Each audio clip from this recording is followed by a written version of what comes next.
So मी cake घेऊन आलो आहे, पण फाल्गुनीला माहीत नाही, ती वर आहे, तिला सरप्राईज आहे थोडंसं छोटंसं. मी असं काय घेऊन येत नाही, ती एक्सपेक्ट पण नसेल करत या गोष्टी सगळ्या.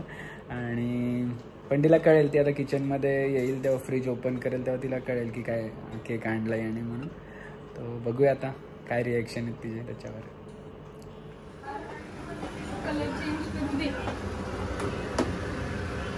So second month anniversary special Dubai butter chicken आहे. दुबई बटर चिकन कुठे हे का ते कुठे दुबई बटर चिकनचं पॅकेट कुठे आहे?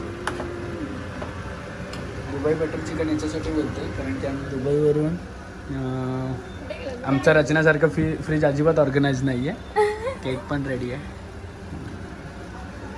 हे दुबईवरून फाल्गुनी आणि रचनाने दोघींनी पण शॉपिंग केलेली तो वाला. आणि त्याचा कलर नॉर्मल गेला म्हणून मी रेड केला.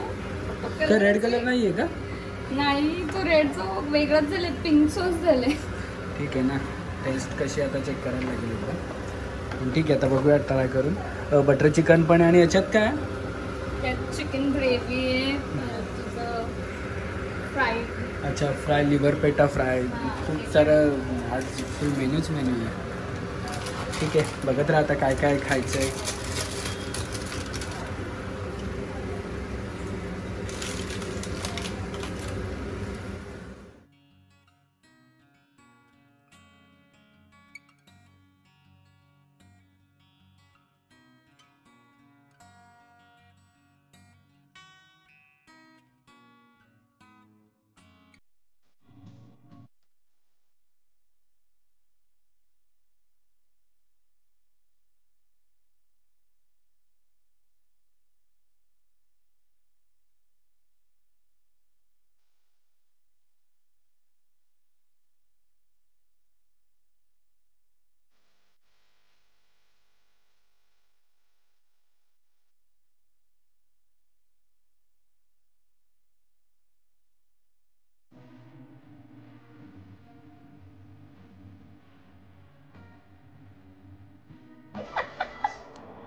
जास्तच खुश आहे.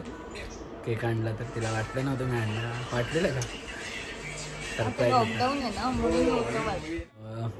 मी कधी असं केक वेक आणला नाही. सेकंड मंथ ॲनिव्हर्सरी मी असं विचार पण नव्हता केला. हा, मी सुद्धा एक्सपेक्ट नाही केलं. समज लॉकडाऊन नसतं तर आम्ही बाहेर नक्की गेलो असतो. हा, बाहेर नक्की गेलो असतो. काहीतरी प्लॅन मी त्याच्या मागेच लागली असते, चल चल चल कुठेतरी. पण आता लॉकडाऊन आहे, so we can't go anywhere. पण तरी पण मी केक मॅनेज केलं. सगळं बंद होतं पण मी मी ते मॅनेज केलं. मी म्हटलं जाऊ देत चल आता उद्या. It is only for sake of memories. बस बाकी काय नाही. आणि सगळ्यात मोठी गोष्ट म्हणजे अशी आहे की माझ्यापेक्षा आई आणि पप्पा जास्त एक्सायटेड होते की अरे आज 14 तारीख आहे, काय केक काय नाही का. सुद्धा आम्ही फ्लाइंग टू दुबई तर आम्ही काहीच नव्हतं आणलं. तर अरे केक का नाही तुम्ही अरेंज केलं? तरी पण स्वीट आणि काहीतरी हे केलेलं ना.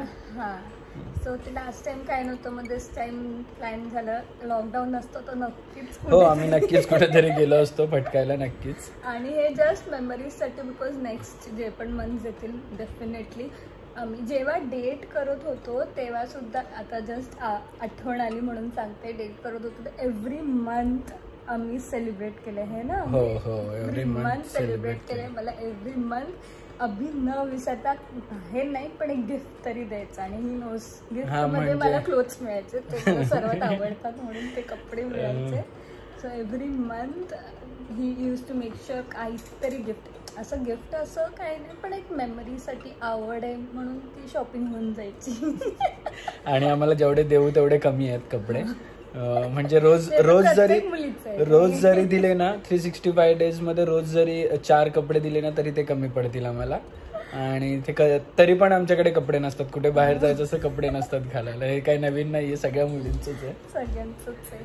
मुलींना कपडे भरपूर लागतात, कसंही असो असं पण लागतात. तुला तर जास्तच लागतात मला माहिती आहे. प्रमाणे तुम्हाला मी कधी फाल्गुनीने कधी वॉर्डरोब किंवा रूम टूर दिली ना तेव्हा माझं वॉर्डरोब बघा तुम्ही. म्हणजे माझी परिस्थिती अशी झाली आहे की स्वतःच्या घरात भाड्याने राहतोय. हा असंच झालंय. मी वॉर्डरोब एवढा मोठा माझ्यासाठी बनवून घेतला जेव्हा रिनोव्हेट केला घर तेव्हा, आणि त्याच्यातून फक्त मला 2 कंपार्टमेंट आहेत, बाकीचे सगळे फाल्गुनीने घेतले. आणि 2 कंपार्टमेंट मध्ये पण माझे कपडे चेंबून असे तिने कोंबले. मम्मी मला अजून कॉल, अगं फाल्गुनी तुझं अजून सामान राहिलंय. हा मी बाहेरच ठेवतो, मी घराच्या बाहेर ठेवतो कपडे सगळे, आणि तुझंच ठेवलं. तुझं एवढा सामान अजून राहिलं, कसं नेशील. तर जे पण बॉईज बघतात ना हे सगळं, त्यांनी जरा वॉर्डरोब लग्नाच्या आधीच मोठं बनवून घ्या, कारण की लग्नानंतर तुम्हाला पण जागा मिळणार नाहीये.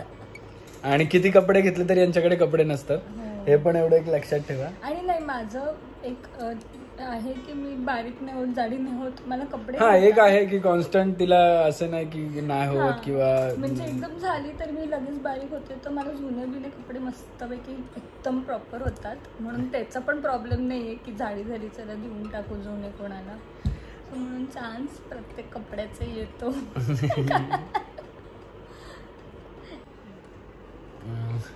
सो आता सेलिब्रेशन पूर्ण झालेलं आहे आणि केक खाल्लाय. तू नाही खाल्ला तर काढायला पाहिजे होता व्हिडिओ, म्हणजे तुम्हाला कळायला असतं. मला फक्त एक पीस दिला आणि बाकी म्हणजे पूर्ण नाही, तरी पण तू किती 2 स्लाइस खाल्लेस? किती खाल्ले मग? काय खोटं, म्हणजे मी पुढच्या वेळेस आता व्हिडिओ काढणार आहे खोटं बोलते ब्लॉग मध्ये, म्हणजे हिला दाखवायचं की मी खात नाही म्हणून, पण खाल्लंय तिने. सो बघूया आता पुढचं काय. छोटाच ब्लॉग आहे हा, जास्त मोठा नाही आहे, फक्त तेवढाच एक सेलिब्रेशन म्हणून मी एक मेमरी म्हणून ब्लॉग बनवला. तर ठीक आहे, आता पुढचा कुठला ब्लॉग येईल ते माहीत नाही, काहीतरी येईल. आता लॉकडाऊन आहेच, आम्हाला काहीतरी पाहिजेच एक. तर ठीक आहे, बघूया. चलो, तोपर्यंत सगळे हसत राहा, खेळत राहा, मजेत राहा.